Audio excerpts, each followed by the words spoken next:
Hey guys, welcome to part 8 of Thermodynamics. In this video, we're going to take a look at how we can use the PV diagram that was introduced in the last video to calculate and interpret different things about thermodynamic processes. Now, if you don't know what a thermodynamics process is, you should go back and watch some of the videos leading up to this one. It will help lay the foundation and make this make a lot more sense.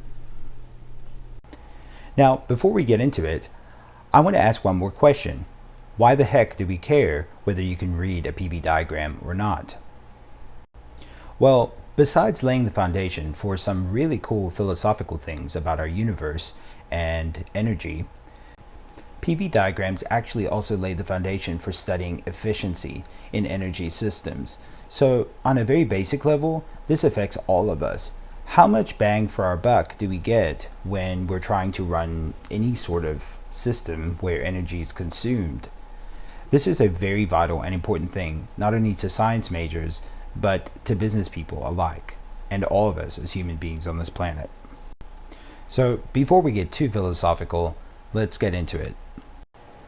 Now, the two PV diagrams that you see on the screen right now look very similar, but they are not the same, and they do not describe the same kind of thermodynamic process. Let's say that in both of the diagrams, I tell you that macro state A, the starting point, both gases have the same pressure, the same volume, and the same temperature, and I give you those values.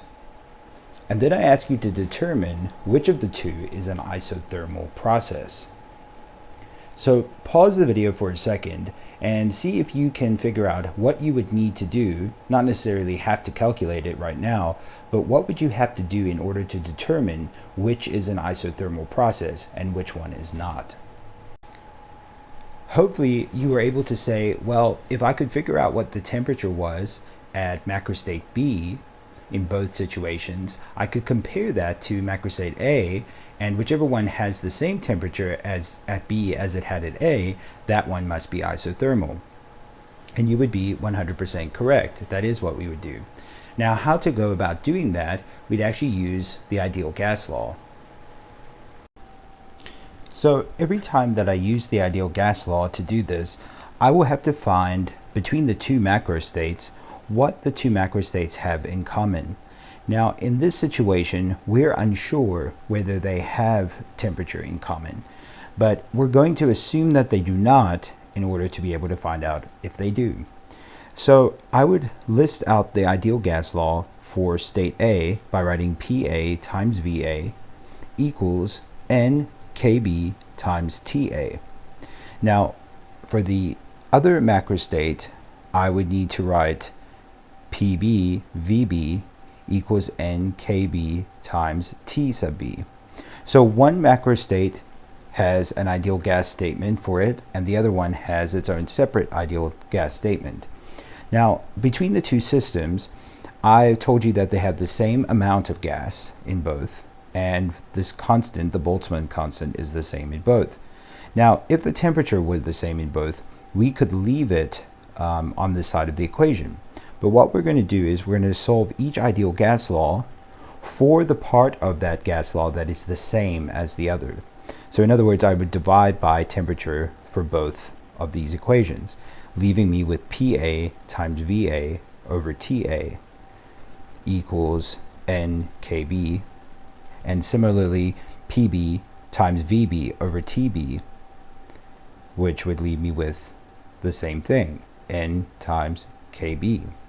So now if both of those equations, those ideal gases, have the same N times KB, then I can set them equal, and I can say pressure A times volume A over temperature A is equal to pressure B times volume B over temperature B.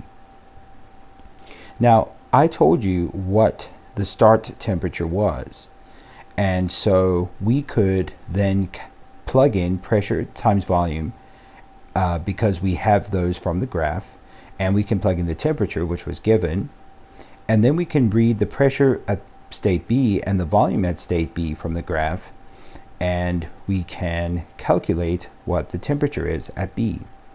This will then allow us to compare the temperature at A to the temperature at B, and see if they are in fact equal or if one is greater than the other. Then clearly, if they are equal, it's an isothermal process, and if they're not, we could say that the temperature has fallen or the temperature has risen and it's not an isothermal process.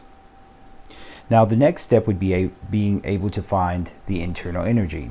Now once you have the temperature at one of the locations, we remember that we have an equation where we can find the average kinetic energy of a particle by using 3/2 kb times T. So now that I have TA or TB, I can use that to find the average kinetic energy. Or I can multiply by the number of particles on both sides and I can find the internal energy of the gas. Now I know that for the isothermal process, there is no change in internal energy. So one way to write that is delta U is equal to 0. Now we're going to bring back the first law of thermodynamics that we haven't discussed in several videos. So looking here at the first law of thermodynamics, we see that it's listed as delta U, the change in internal energy, is equal to the work done plus the heat movement. Now I'm specifically leaving these terms vague, but we're going to get them more specific here in a minute. If we focus on the isothermal process on the left-hand side, we know that delta U is equal to 0. So the statement becomes then 0 equals W plus Q. Now if two values add to 0, those two values must be the same in magnitude.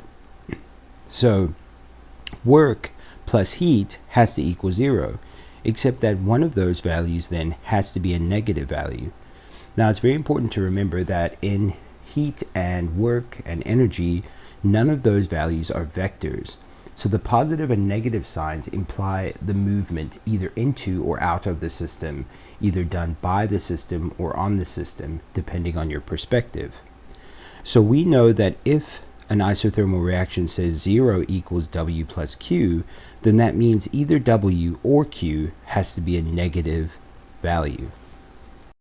Now, if we remember from the last video, when we talked about an isothermal expansion particularly, so I'm going to change this graph to being an expansion, just putting the arrow over the process from A to B, I know that heat has to flow into the system to prevent the temperature change. Now, the convention says that when heat flows into a system, that means that the heat is positive, so it's adding to the system. Whereas when heat flows out of the system, the heat is negative. So in this case of an isothermal expansion, if Q is positive, that means work has to be negative, or else the two values would not add to 0.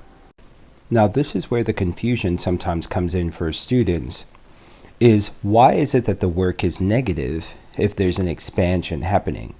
Now our brains for some reason want to just assume that an expansion implies some sort of positive value, but that's not necessarily the case. Now there is a convention and it's a little confusing, but once you get the hang of it, it's really not too bad. We can describe the work being done on the gas or the work being done by the gas, both at exactly the same time. Now in most cases here, this first law of thermodynamics, I choose to remember it more so as delta U is equal to work on the system plus heat into the system. Now the reason that I attach those specific subscripts is because then I know that I'm always looking at the perspective of the surroundings doing work on the gas, rather than the gas doing work on the surroundings, although both are happening at the same time. So here's what I mean.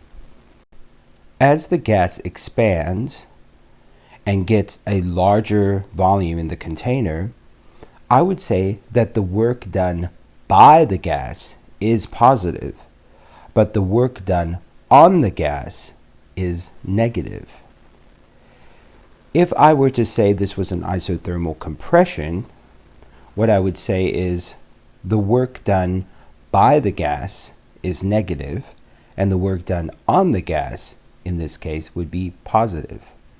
Now, if it was a compression and we had positive work being done on the gas, because remember, I've specified that this is work done on the system.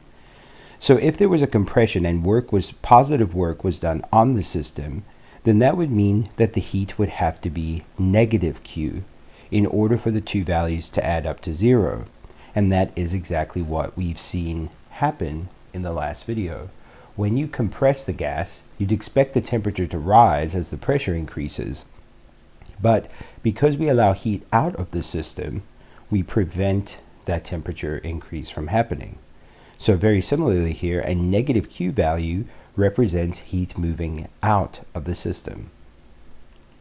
So for an isothermal process, delta U is always 0 because there is no change in temperature. That means that all the heat that flows into the system is resulting in some amount of work done rather than a change in the internal energy of the system. So in other words, none of my heat energy that I put into the system is deflected into changing the average kinetic energy of the particles. It's all going into doing collective mechanical work. Now if we look at the non-isothermal process on the right hand side, we could see that delta U is not equal to 0. It must be some value. So if we think about what happened in the last slide of this video, where we found that the temperature at B was 12 degrees, so it had fallen 8 degrees Celsius from expansion from A to B. This would mean that delta U is a negative value.